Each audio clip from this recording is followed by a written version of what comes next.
in some cases there's a tendency to believe one thing or one way of perceiving something to the exclusion of other ways of perceiving things. We've talked about the individual a lot.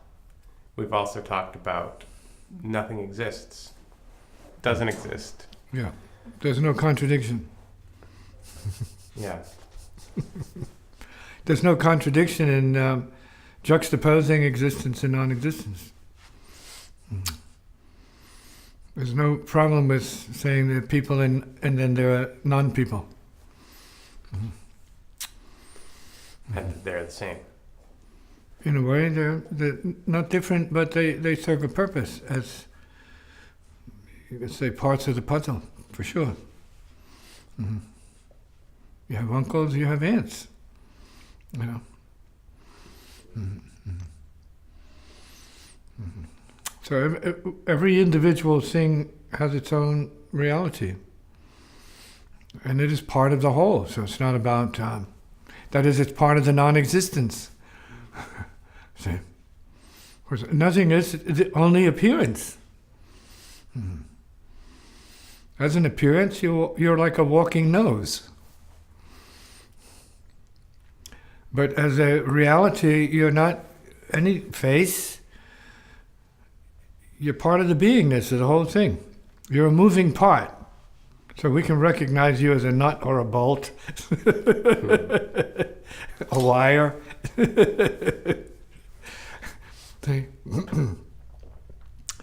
Or we recognize the whole that you're part of. So there's nothing, I guess you might say, confusing about. Or a problem with calling it an individual, and then we're talking about the individual universe. Talking about a grain of sand that gets its due, and the universe gets its due.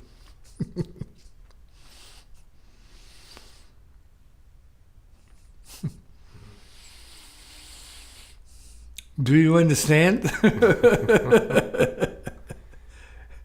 Yeah. Yeah, can you tolerate that? Yeah. Comment? Yeah.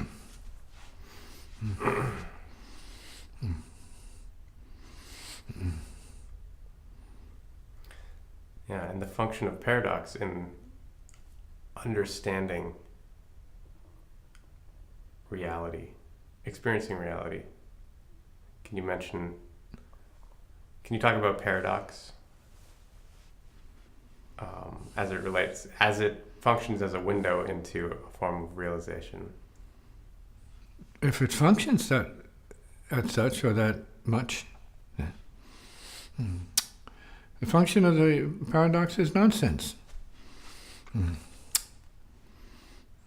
To disengage you momentarily from your sense of sense.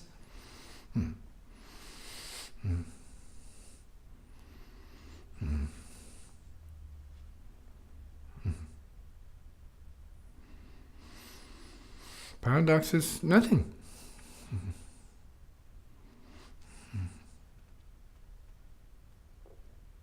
It is what it is because it isn't what it is. It's perfect nonsense. Some would say absolutely true. Others would say it's nonsense, doesn't make any sense. So it serves two purposes: to be absolutely true, nonsense, together.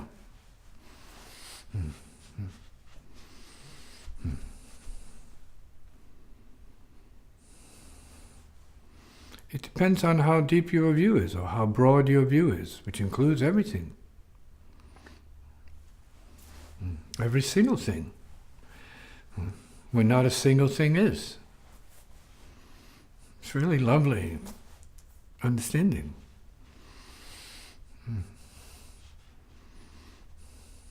Not a single thing has ever been, nor will it ever be. Very lovely, right? Sweet, like a bow, ribbon. Done.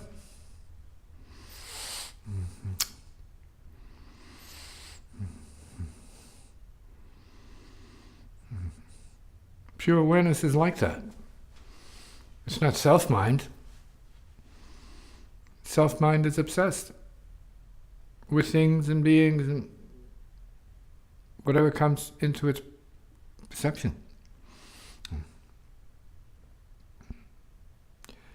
The so-called no-mind is fine with everything as they may show up. That's part of the whole.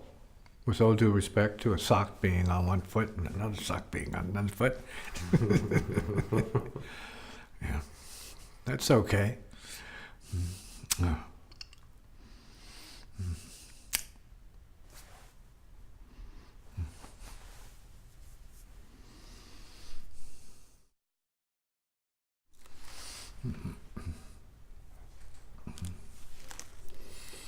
On the spot. On the spot. The sanctuary is built. Right here. Right now. Right arm and right ear. On the spot, everywhere, nowhere. Impossible. But factual, actual and natural. For one who doesn't grieve. For believing to not know the truth and reality of now. Beyond now on the spot. Of this now, over this now. Again this now, and only this now. How now, clear. Wow. Just walking, no talking. No walking, just talking. In silence, emerging as a beautiful current of love on the spot. Love in the spot. Love for the spot. Love by the spot called sanctuary. As the spot of boundless knowing, boundless growing, besides the spot, beyond the spot of flowing grace, upon all visitors who spot themselves in sanctuary, with exceedingly happy, spotless faces.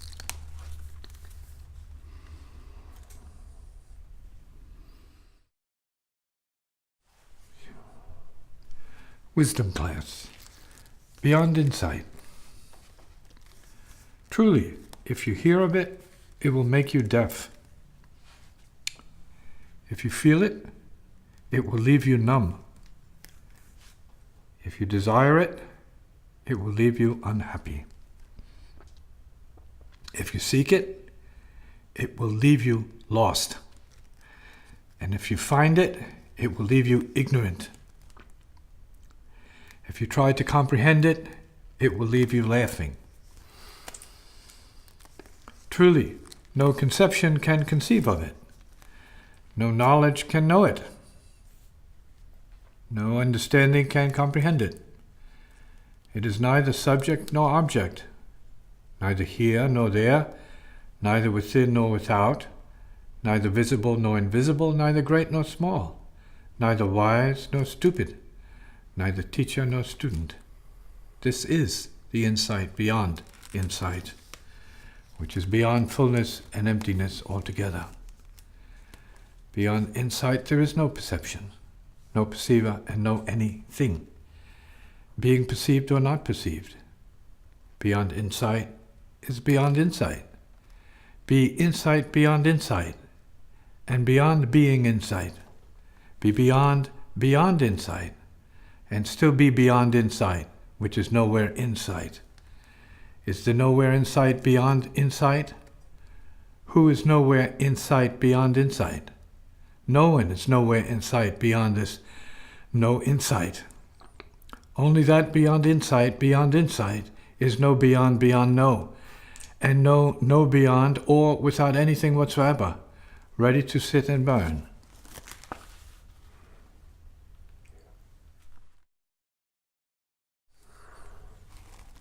The womb of infinity. The breathing womb sings everyone into eternal sleep until it is disturbed by silence. The silent womb of infinity is one womb, no womb at all, yet complicated by smell only. Why must the ear do the smelling?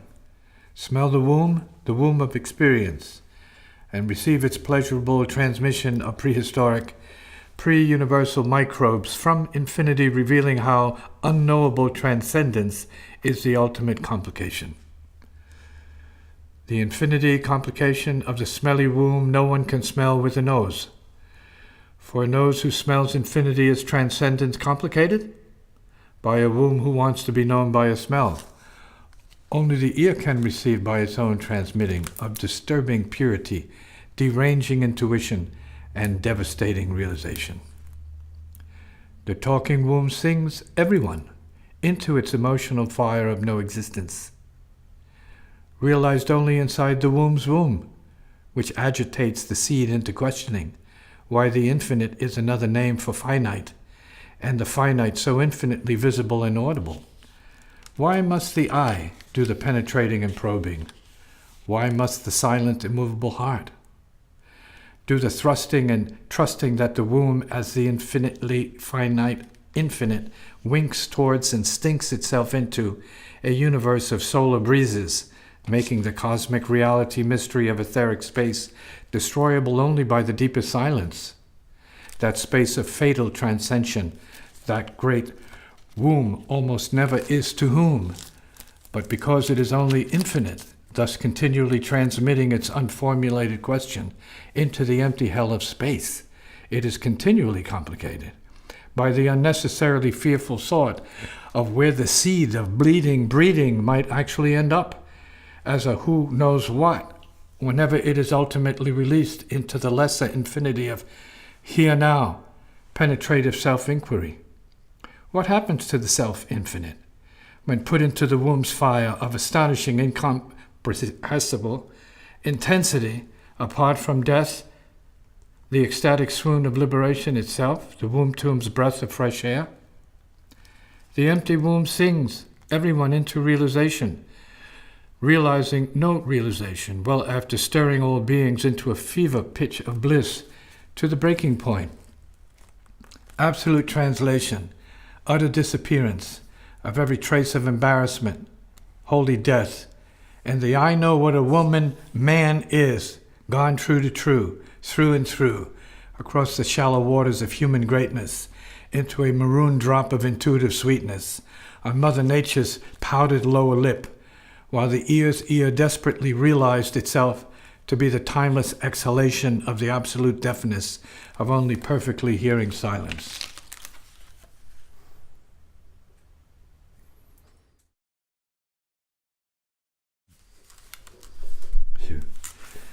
The wisdom moon burn, the non-realization of wisdom, is solid like a rock, hot like a crystal, wet like a moon. The moon's true ear is like time, the space of matter, which sounds like silence, imitating an echo of being. The space light, matter of energy, is soft like seeing, hard like bubbles singing about rebirth. This is the throat of the moon's ear, which shines like darkness and shouts like mind. Nothing is the same, similarly different. Everything is different, differently the same. Difference is the sun in the moon. Who is no wisdom? With no wisdom, everything turns and burns. With wisdom, everything has stopped and dissolves in the brain of the heart of fullness, manifesting no form, yet radiating a huge face of truth, which has died and so lives forever. The wisdom moon is the heartbeat echo of realization, of darkness as space, and light as what truth matters, beyond phenomena, which is fire burning itself into all worlds, already transformed into no worlds. No worlds are indeed the true Messiah, beyond wisdom, the true body of death, resurrecting itself into crystal beams, have transmitted joy.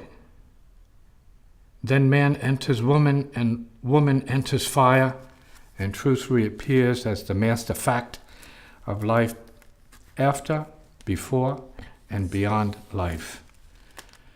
Always be wisdom-faced and proceed into infinity and out of transcendence through the sun, back to the very purple moon on the left, below the moon on the right of white, which is left black as the void, within clear pre-sight.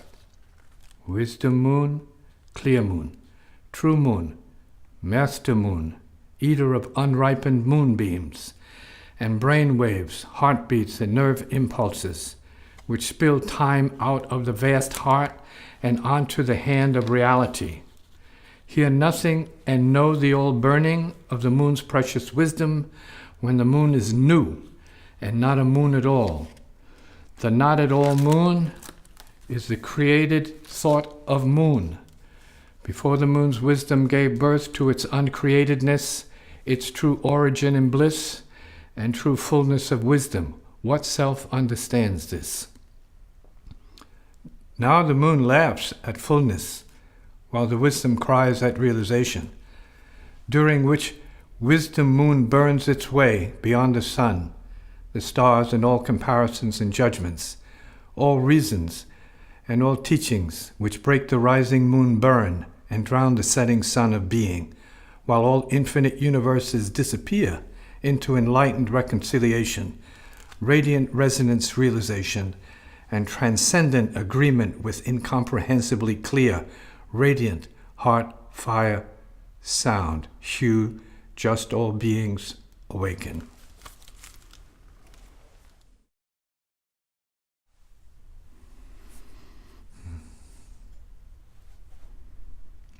Crazy wisdom is its own sense. Nonsense. No sense.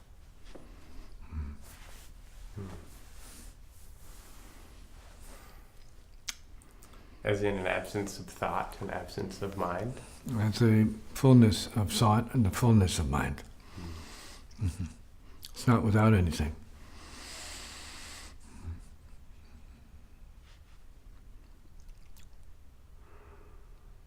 Can you tolerate that? Yeah.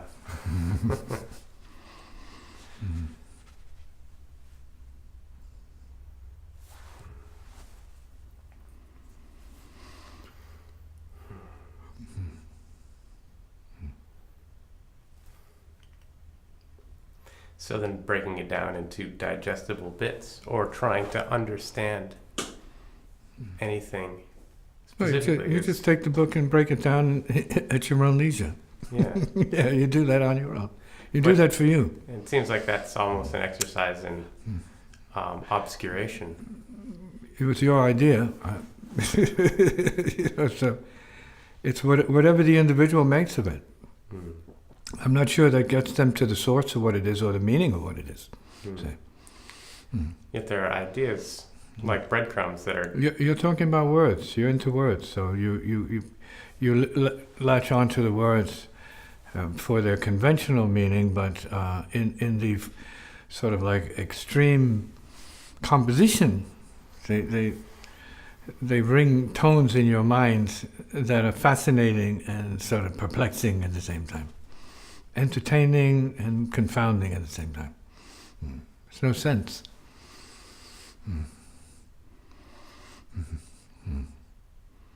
It's kind of like art.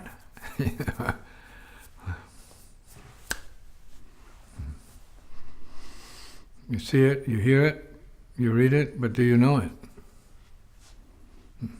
Mm. That's a paradox.